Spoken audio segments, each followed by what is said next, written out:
Hello प्यारे विद्यार्थियों और मेरे प्यारे दोस्तों, मैं भरत कुमार और आप सभी का स्वागत है me and my two class के अंतर्गत। ये क्लास है अपने बीए फर्स्ट ईयर वालों के लिए फर्स्ट सेमेस्टर में हिस्ट्री की अकॉर्डिंग महत्वपूर्ण। और जो हम हिस्ट्री की क्लास यहाँ पर शुरू किए हैं तो ये आज उसका पार्ट है थर्ड, मतलब इतिहास के स्रोत, भारतीय इतिहास को जानने के स्रोत के अंतर्गत आज ये 4 पार्ट है। और इसी के साथ भारतीय इतिहास के जानने के जो महत्वपूर्ण जो टॉपिक है, जो एग्जाम में लाइक आने लायक है ना, वो चीज़ आपको यहाँ पर कंप्लीट हो जाएगी।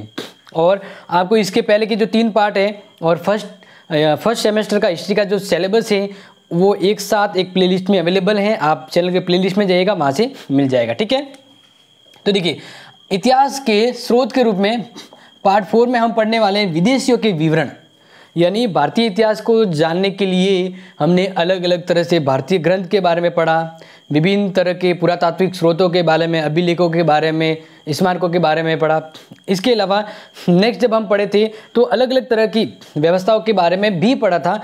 आज हमारा जो अपना स्वतः ये जो पार्ट है ना, जो आप ना मैं ये पढ़ा दूँ कि इस 4th वाले पार्ट में हम पढ़ेंगे विदेशियों के विवरण। जैसे आपको पता होगा कि भाई मेगस्नीथ आया था जिसने इंडिका पुस्तक लिखी थी, हेनसांग आया, फायान आया, तो ये इनके जो ग्रंथ है ना वो भारतीय इतिहास के जानने के बहुत ही बेमिसाल ग्रंथ हैं। तो इन्हीं को आज हम पढ़ने वाले हैं और आप साथ साथ में नोट भी करते जाइएगा। और क्लास अच्छी लगे ना तो इस ज्ञानवर्धक क्लास को आगे भी ज्ञान के तौर पे बढ़ाते जाइएगा। तो देखिए, यूनानी लेखक, यानी आज हम इसमें विदेशियों के विवरण में पढ़ेंगे भारतीय इतिहास के संबंध में यूनानी लेखकों के बारे में, चीनी लेखकों के बारे में, तिब्बती लेखक हुए उनके बारे में, और अरब, किनके बारे में? अरब लेखक, ठीक है। अब यहाँ पर अगर देखा जाए तो सम्राट सिकंदर के समय भी यूनानी लेखक आए थे भारत में और इसके बाद में भी आए। जो सिकंदर के समय, सिकंदर जब भारत में आया था, सिकंदर जब सेना के साथ भारत आया था तो उनके साथ विद्वान भी थे, जिसमें कुछ के नाम तो यहाँ पर है नियार्क्स, एरिस्टोबियस एंड आइसोसाइकिड्स। अब ये विद्वान है ना, अब आप नाम जानते नहीं। क्यों नहीं जानते? क्योंकि ये विद्वान उस समय आए थे, बट एक रीज़न क्या था कि ये विद्वान उस समय आए थे, उनकी लिखी गई महान और बेमिसाल ग्रंथ है आज हमारे समक्ष उपलब्ध नहीं है। इनके स्रोत, क्योंकि ये सिकंदर के समय भारत आए थे तो इनका मतलब इन्होंने बहुत अच्छा लिखा होगा उस समय। ईसा से पहले या ईसा के समय की अगर बात करें तो भारतीय इतिहास के जानने के बहुत ही बेमिसाल ग्रंथ होते, बट दुर्भाग्यवश इनके ग्रंथ हकीकत में कहीं भी उपलब्ध नहीं है। हमें इनके कहीं ना कहीं उदाहरण, इनके जो लिखे गए कुछ सोर्स हैं वो अन्य विद्वानों के ग्रंथ में नजर आते हैं। तो ये है कि इतिहास अतीत से जानने को मिलता है, और अतीत के स्रोत अगर हमारे सामने ना हो तो हम इतिहास को जानने के अपने मकसद में अधूरे हो जाते हैं। तो इसके अलावा भी यूनानी लेखक हैं, उनका अपने भारतीय इतिहास के संबंध में उनका जो रुचिपूर्ण जो लेखन था वो बहुत ही इम्पोर्टेंट था, जिसके अंदर मैं कुछ एक के रूप में आपको बताऊं कि इनके लेखक जो लेखन कार्य थे वो विलुप्त हो चुके हैं या मिले नहीं, या लेकिन अब इसके अलावा भी कुछ विद्वान हैं जिनके हम नाम यहाँ पर लेंगे। तो सबसे पहली बात करें कि नियार्क्स कौन था? ये सिकंदर का सेनापति था और जाजी बेड़ो का, और इसने अपने जो ग्रंथ लिखे वो अवेलेबल नहीं है, लेकिन इनके ग्रंथों का जो सारांश है वो एक विद्वान स्ट्रेबो नाम के विद्वान के ग्रंथों में इनकी कुछ संकलन है वो हमें मिलती है। लेकिन इसके अलावा हम देखें तो कुछ और भी इम्पोर्टेंट है जो सिकंदर के बारे में जानकारी में मिलती है हमारे, मतलब सिकंदर महान के समय जो लेखक वो उन्होंने, सिकंदर जब भारत आया तो इसका मतलब सिकंदर और भारत का संबंध है, उनका लेखन कार्य उन्होंने अपने बुकों में या ग्रंथ में लिखा। तो उसमें सबसे बढ़िया उदाहरण के तौर पे अगर आपको बताएं तो सिकंदर के बाद ऐसे कौन से विद्वान हुए जिनके ग्रंथ हमें इतिहास के संबंध में भारतीय जानकारी के रूप में महत्वपूर्ण काम में आते हैं। यानी सिकंदर महान के बाद यूनानी लेखक जिनके ग्रंथों में भारतीय इतिहास की झलक नज़र आती है। तो उसमें सबसे बढ़िया एग्जाम्पल, सबसे पहला जो आपको पता होगा, मेगस्नीज।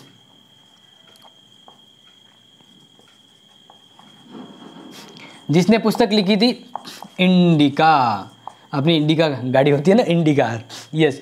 इसी प्रकार जैसे और भी विद्वान है, लेकिन जिनकी बुक है वो तो मैं आपको बता दूंगा। डिमेकस, कौन? डिमेकस भी आया। इसके अलावा एक बात करें स्ट्रेबो, जिसका अभी मैंने वर्णन किया, स्ट्रेबो। इसके अलावा प्लिनी भी यूनानी लेखक है, और एरियन एंड एक जो नाम ज्ञात है इसके बारे में बात करें तो पेट्रोक्लिस।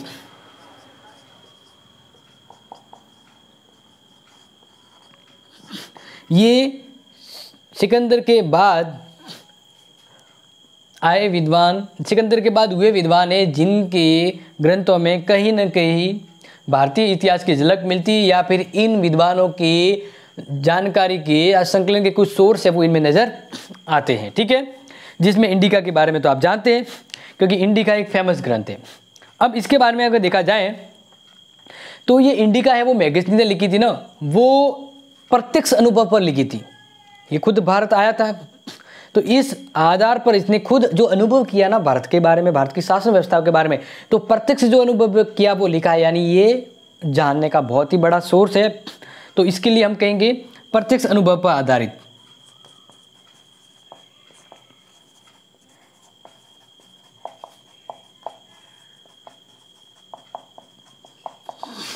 प्रत्यक्ष अनुभव पर आधारित है ये। और अगर देखा जाए तो यह ग्रंथ भी दुर्भाग्यवश हमारे समक्ष उपलब्ध नहीं है।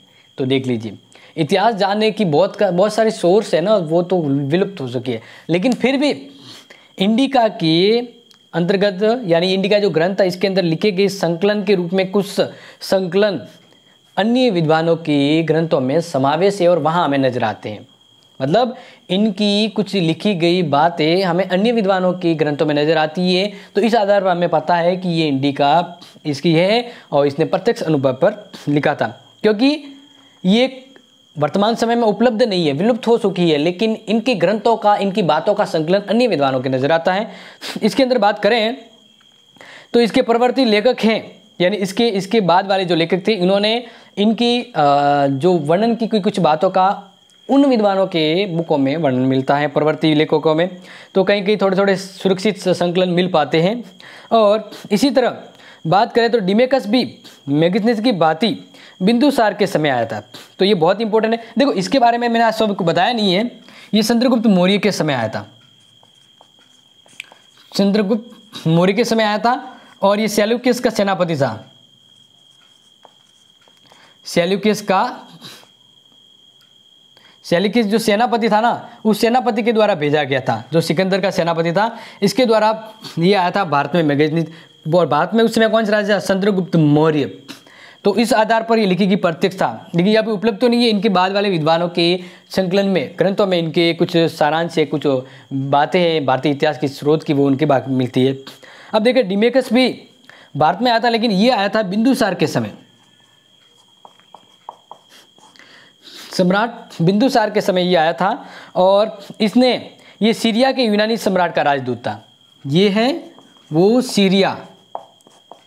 सीरिया यूनान का है, सीरिया के यूनानी जो सम्राट थे, सम्राट का राजदूत था ये, ठीक है, राजदूत था। देखो मैं यहाँ पर बहुत ही डिटेल से एक एक चीज़ बता रहा हूँ, आप आराम से इसको समझिए, पढ़िए और नोट्स बनाइए, वेल स्टैंडर्ड तरीके से आपको ये एग्ज़ाम में हेल्प करेंगे। तो इसका ग्रंथ भी आज उपलब्ध नहीं है। देखिए बहुत अच्छे अच्छे ग्रंथ है ना, वो आज उपलब्ध नहीं है, बट इनकी भारतीय इतिहास के बारे में जो रुचि थी और जो संकलन, जो बुक लिखी, उनका संकलन हमें अन्य विद्वानों के बुक में नज़र आता है। तो अब बात करते हैं, इनके ग्रंथ भी मतलब कहते हैं कि विलुप्त हो चुके हैं। केवल इनके और इनके ग्रंथों का जो विवरण है वो हमें स्ट्रैबो के ग्रंथ में मिलता है, यानी उनके लिखे गए उद्धरण, हमें ये उद्धरणों का संकलन है वो हमें कहाँ मिलता है? स्ट्रैबो के ग्रंथ में मिलता है। तो इस अकॉर्डिंग यूनानी लेखकों में स्ट्रैबो का नाम सबसे इंपॉर्टेंट है। और ये जो विद्वान है ना, ये एक आलोचक विद्वान था, ये एक आलोचनात्मक लेखक था। आलोचना का मतलब होता है ना कि ये विद्वान दूसरे लिखे गए विद्वानों की कमियां निकालता था, उनकी ग्रंथों की आलोचना करता था। तो इन्हीं आलोचनाओं में संभवतः किसी विद्वानों के संकलन हमें प्राप्त होते हैं। इसने कहा कि भाई फलाना व्यक्ति ने जो बुक लिखी वो ये है वो है, तो इसका मतलब उसने जो आलोचना की ना, तो कहीं कहीं पर हमें इनकी झलक अपने भारतीय इतिहास से संबंधित प्राप्त होती है।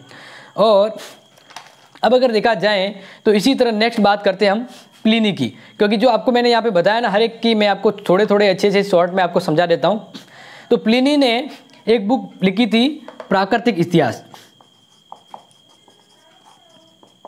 क्या लिखी थी? प्राकृतिक इतिहास लिखी थी, ठीक है ना, जिसने, और इसके अंतर्गत ही भारत के अतीत के बारे में, यानी भारत के इतिहास की झलक नजर आती है। क्या नजर आती है? झलक। समझ में आया? यानी इसने जो लिखा कहीं ना कहीं भारतीय संबंध में कुछ चीजें हैं वो उपलब्ध होती है। इसके अलावा देखा जाए तो मैगजीन ने क्या लिखी थी? इंडिका। तो एरियन जो है ना, एरियन विद्वान, एरियन ने इंडिका और सिकंदर का आक्रमण नामक ग्रंथ लिखे थे। यानी एक इसकी खुद की एक इंडिका एक पुस्तक थी और सिकंदर का आक्रमण। इस प्रकार से अब आपको आज एक जानकारी के स्रोत के रूप में मिलेगा कि एरियन ने भी एक इंडिका लिखी थी जो मैगजीन ने लिखी थी।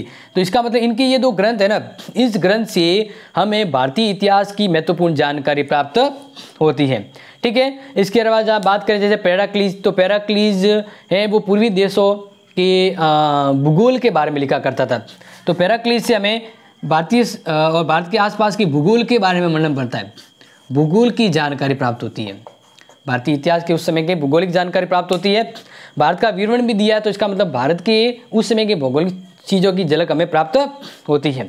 तो इस प्रकार से मेरे प्यारे और मेरे सबसे होनहार स्टूडेंट, अभी आपको यूनानी लेखकों के बारे में मैंने शॉर्ट और बहुत ही अच्छे से समझाने का प्रयास किया है, ये नोट कर लीजिए। और बढ़ते हैं हम चीनी लेखकों के ऊपर कि भारतीय इतिहास को जानने के दौरान कौन कौन से चीनी लेखकों के ग्रंथ या उनकी यात्रा वृत्तांत हमारे सामने थे जो हमें अपने इतिहास के बारे में जानकारी देते हैं। तो ये नोट कर लिया होगा, वेरी गुड। तो अब मैं आपको, ये तो हो गया है अपना, अब हम बात करते हैं चीनी लेखकों के बारे में और इनके लिखे गए ग्रंथ जो अपने इतिहास के बारे में हमें जानकारी देते हैं, ठीक है। बहुत ही शानदार तरीके से बता रहा हूँ, तो क्लास को लाइक शेयर जरूर करते जाइएगा। आपको भी पता होना चाहिए कि सर आपके लिए जो मेहनत कर रहे हैं ना, वो मेहनत कब सफल होगी?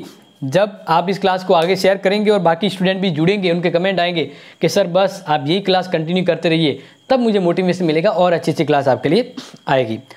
तो बात करते हैं चीनी लेखक। एक्चुअल में क्या था कि चीन के जो लेखक थे, मतलब जो विद्वान थे, वो हम भारत यात्रा पर आए थे, तो उनके जो भी ग्रंथ है ना वो यात्रा वृत्तांत के रूप में, कि हम वहाँ गए, ये देखा, वो किया, तो इस प्रकार से यात्रा वृत्तांत के रूप में इनके ग्रंथ मिलते हैं। और सबसे बड़ा कारण क्या है कि चीनी लोग भारत में क्यों आए लेखक? बौद्ध धर्म के कारण। तो सबसे बड़ा आकर्षण का केंद्र था इनका बौद्ध धर्म। क्या था? बौद्ध धर्म। बौद्ध धर्म को जानने, उनकी शिक्षा लेने के संबंध में कहीं ना कहीं चीनी लेखकों का भारत का आवागमन हुआ। और इस बौद्ध धर्म के कारण ही शुरुआत में भारत और चीन के मध्य संबंध थे, इसी वजह से थे। तो इसके अंतर्गत मैं आपको बताना चाहूँगा कुछ विद्वानों को आपके सामने कि कौन कौन से चीनी विद्वान थे। तो नोट कर लीजिएगा, एक दो विद्वान बहुत ही इंपॉर्टेंट हाईलाइट है। पहले सुमासीन। सुमासीन, देखिए सुमासीन का तो अपने ज़्यादा इतिहास और अपने भारत के इतिहास में भी कहीं वर्णन नहीं मिलता है, लेकिन फिर भी अगर देखा जाए तो सुमासीन का वर्णन हम क्यों कर रहे हैं? क्योंकि सुमासीन है वो चीनी इतिहास का पितामह कहा जाता है, फादर ऑफ चाइनीज हिस्ट्री, यानी चीनी इतिहास के जनक और पितामह हैं वो सुमासीन कहे जाते हैं।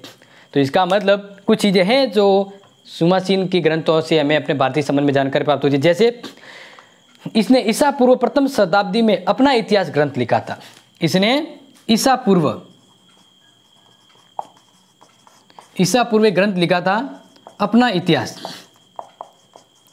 तो अपना इतिहास जो ये ग्रंथ लिखा था ना, इसी ग्रंथ से भारत के संबंध में उस समय की कुछ जानकारी हमारे सामने उपलब्ध होती है, प्राप्त होती है। तो इस ग्रंथ में उसने भारत के संबंध में बहुत सी बातें लिखी थी। ठीक है, तो इसके बारे में तो इतना याद रखिए।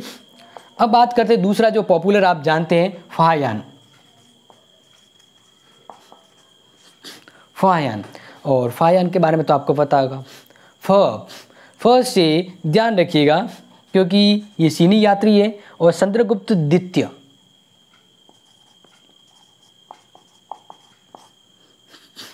चंद्रगुप्त द्वितीय, यहाँ पर ध्यान रखिएगा, मौर्य की बात नहीं कर रहा हूँ। चंद्रगुप्त मौर्य के समय तो मैगनीस आया था इंडिका, लेकिन हम यहाँ पर बात करें गुप्त साम्राज्य का चंद्रगुप्त द्वितीय के बारे में, जो फाहयान के यानी चंद्रगुप्त द्वितीय के समय चीनी यात्री फाहयान आया था। और इनकी बात करें तो इनकी रचनाएं फा को की,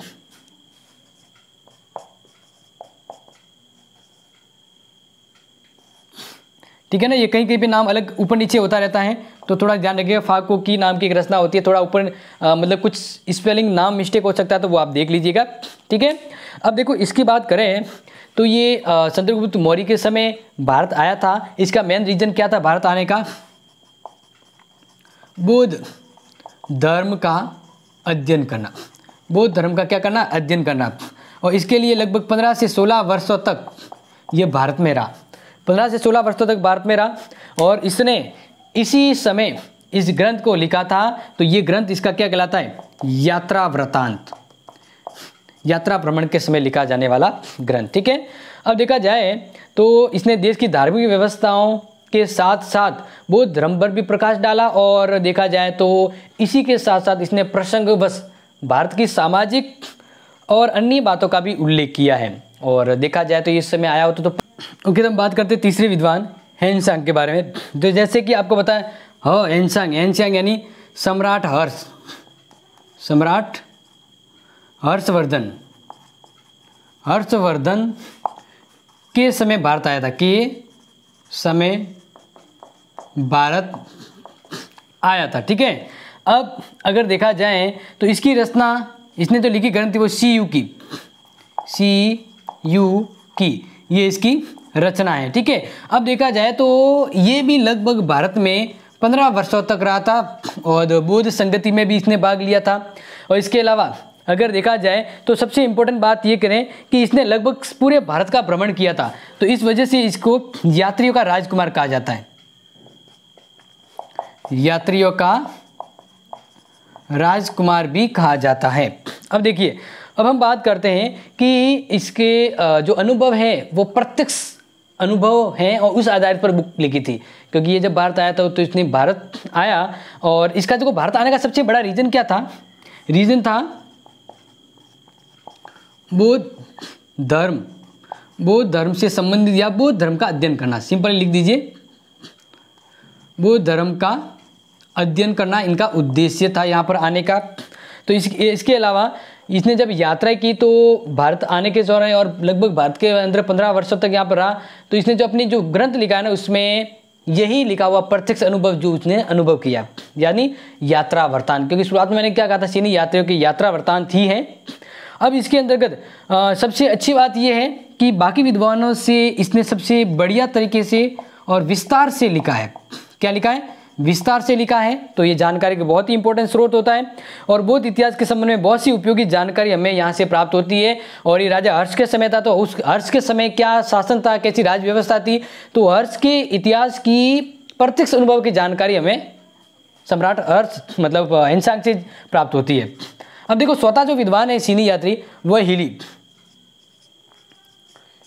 ठीक है, इसको हाली भी कह सकते हैं। आप जैसा नोट करें उस अकॉर्डिंग मैं आपको बता देता हूँ। ये जो हाली है ना, इसके बारे में बहुत ही अच्छी बात ये है कि जो हाली है वो हेनसांग का मित्र था। किसका मित्र था? हेनसांग का ये क्या था? मित्र था। ठीक है, तो फिर हिली ने एक पुस्तक लिखी थी जिसका नाम है जीवनी, और ये जीवनी जो है वह इन्हीं के मित्र यानी हेनसांग के ऊपर लिखी गई पुस्तक है कि भाई हेनसांग ने क्या किया, कहाँ गया, भारत में रहा। तो इसका मतलब जब इसने हेनसांग के ऊपर जीवनी लिखी तो हेनसांग ने क्या किया, वो भारत आया था। तो इसका मतलब इसकी इस पुस्तक में भारतीय इतिहास के बारे में जानकारी भी प्राप्त होती है। तो इस वजह से इसमें इसके लिखी गई जीवनी में बहुत सी अच्छी जानकारी, उपयोगी जानकारी हमें प्राप्त होती है। बात करें पांचवा विधान, पांचवा विधान इस्सिंग, ये अंतिम श्रेणी यात्री है, अंतिम श्रेणी यात्री जो जिसका यात्रा वृत्तांत मिलता है, यानी यात्रा के दौरान जो अनुभव थे वो अनुभव लिखे हैं, तो ये अंतिम श्रेणी यात्री है। अब देखा जाए तो ये जो भाई साहब है ना, ये आए थे नालंदा में, नालंदा एवं विक्रमशिला भारत के जो विश्वविद्यालय थे, विक्रमशिला विश्वविद्यालय, ठीक है। तो यहाँ पर ये आए थे अध्ययन के लिए, क्या आए थे? अध्ययन के लिए। लेकिन पढ़ लिखने के बाद यहीं पर रहते हुए इन्होंने उस समय के भारतीय इतिहास और भारत की उस समय की व्यवस्थाओं के बारे में लिखा, यानी ये यहाँ रहते हुए क्या सीखा, कहाँ गया, तो इस प्रकार से भारत की यात्रा का वर्णन लिखा उन्होंने, भारतीय यात्रा का वर्णन। तो इसकी इस पुस्तक, इसके द्वारा लिखे गए ग्रंथों में हमें भारतीय इतिहास की झलक प्राप्त होती है। लेकिन देखा जाए तो हर्ष के मतलब हेनसांग के जितना विस्तार से तो नहीं लिखा था, लेकिन फिर भी इसकी पुस्तकें वह महत्वपूर्ण और अच्छी जानकारी प्राप्त होती है। अब बात करते हैं तिब्बती लेखक की, ठीक है, कि कौन कौन से तिब्बती लेखक हुए, उन्होंने क्या क्या इंपॉर्टेंट बुकें लिखी हैं, वो अब हम देख लेते हैं, ठीक है। तो तिब्बती लेखक, तीसरा जो पॉइंट है,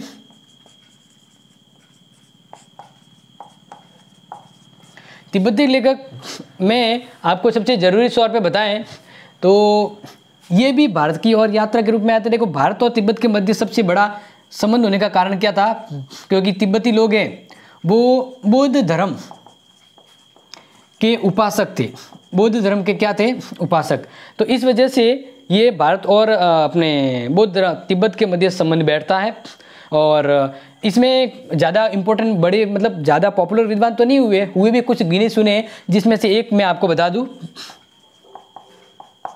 लामा तारानाथ। लामा तारानाथ, लामा क्योंकि जैसे दलाई लामा, तो इसी तरह इनका मिलता है। अब इन्होंने एक पुस्तक लिखी थी, मतलब दो पुस्तक लिखी थी, एक तो है कंग्यूर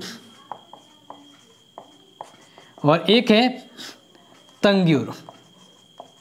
तंग्यूर से मुझे याद आया तंदूरी रोटी, क्या आगे याद आ गया? तंदूरी रोटी याद आ गया। यानी जो बौद्ध धर्म के उपासक विद्वानों में जो इम्पोर्टेंट है वो तारानाथ है, और इन्होंने जो पुस्तक लिखी थी वो एक कंग्यूर एवं तंदूर, ठीक है ना। तो अब यहाँ पे जैसे मैंने तंदूर बना दिया आज, तो ये तंदूर से तंग्यूर याद आ जाएगा, बिल्कुल याद आ जाएगा, क्यों नहीं याद जाएगा।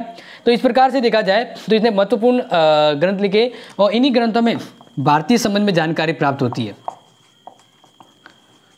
लेकिन देखो, इसमें एक चीज याद रखना कि तारानाथ है ना, वो थोड़ा पक्षपाती था। पक्षपाती का मतलब वो अपने धर्म के इंपॉर्टेंट बातों पर ध्यान देता था, बाकी के ऊपर नहीं, अपने देश की व्यवस्थाओं के बारे में। तो जो विद्वान होता है ना, वो निष्पक्ष होता है और किसी भी भावनाओं से जुड़ता नहीं है, उसकी लिखी हुई बातें वो निष्पक्ष रूप में होनी चाहिए। तो इस प्रकार से इसकी कुछ बातें हैं वो संदेहास्पद लग सकती है, यानी हम पूरी तरह से इनके लिखे गए तथ्यों पर विश्वास नहीं भी कर सकते, लेकिन एक तौर से भारतीय इतिहास के बारे में कुछ एक जानकारी यहाँ से अपने प्राप्त होती है। चौथा हम बात करें अरब लेखक, क्योंकि यहाँ पर तो इनकी इंपॉर्टेंस जो मैंने आपको बता दिया। अब अरब देश से संबंधित कुछ विद्वान हैं जो अपने भारत की यात्रा के आए हैं, और उनके लिए ग्रंथों में भारतीय इतिहास की हमें झलक मिलती है। तो जैसे इसमें कुछ एक है, सौदागर सुलेमान, सौदागर सुलेमान, ठीक है, सौदागर सुलेमान, जिसने पुस्तक लिखी थी सल चिलातू तवारीख। क्योंकि देखो ये अरबी हैं तो इनकी बुक है और उनका नाम भी अलग ही होगा। तो सिला बिल्कुल, नाम में थोड़ा देख लीजिएगा, सल सिलातू,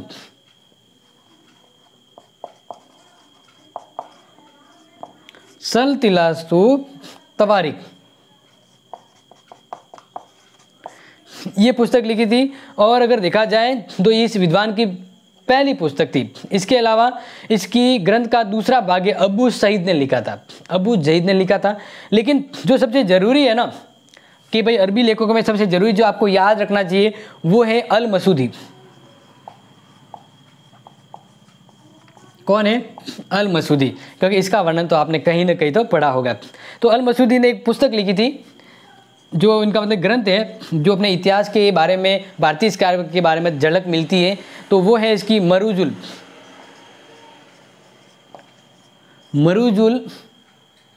जहव, मतलब याद नहीं रहेगा। इसका हिंदी नाम क्या है? तो हिंदी नाम है स्वर्ण का रम्य क्षेत्र, स्वर्ण का रम्य क्षेत्र, ये इनकी पुस्तक है। अब देखा जाए तो ये एक आलोचनात्मक विचारक था,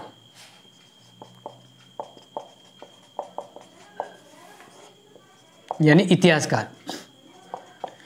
इसका मतलब है कि ये विद्वान है ना, दूसरे विद्वानों की ग्रंथों की या उनकी लिखी गई महत्वपूर्ण जानकारी की आलोचना करता था कि फला, जैसे कैरी मिनाटी आप देखते हैं ना, वो दूसरों के बारे में किस प्रकार से अपनी क्रिएटिविटी दिखाता है, रोस्ट करता है, बिल्कुल। तो इसी प्रकार इस समय ये विद्वान दूसरे विद्वानों को रोस्ट करने का कार्य करते थे, यानी आलोचनात्मक इतिहासकार के तौर पे जाने जाते हैं।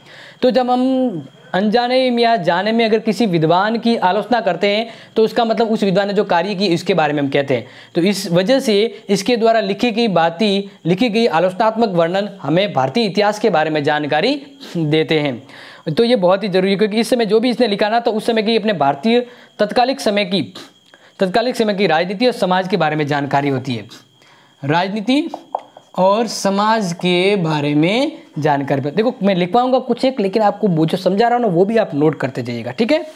तो ये बहुत ही इंपॉर्टेंट विद्वान के रूप में थे, आप इसको जान चुके होंगे। तो देखिए आज की क्लास मैंने आपको समझा दी बहुत ही मज़ेदार तरीके से और इजीली तरीके से। आपको जो यूजफुल और जो महत्वपूर्ण जानकारी थी वो मैंने आपको बताने का प्रयास किया है। अगर कुछ डाउट या कुछ कंफ्यूजन है तो बता दीजिएगा। बाकी आप इस ज्ञानवर्धक बात को, क्लास को आगे शेयर कीजिएगा, क्योंकि आपका रेस्पॉन्स और रिप्लाई मुझे तब मिलेगा जब आप इस क्लास को आगे शेयर करोगे, लाइक करोगे। अगर क्लास ज़्यादा से ज़्यादा पॉपुलर होती है तो आपको नेक्स्ट वीडियो बहुत ही जल्द मिलेगा। तो बिल्कुल सपोर्ट कीजिए और क्लास को शेयर कीजिए। मिलते हैं नेक्स्ट वीडियो में, तब तक के लिए thank you so much, take care.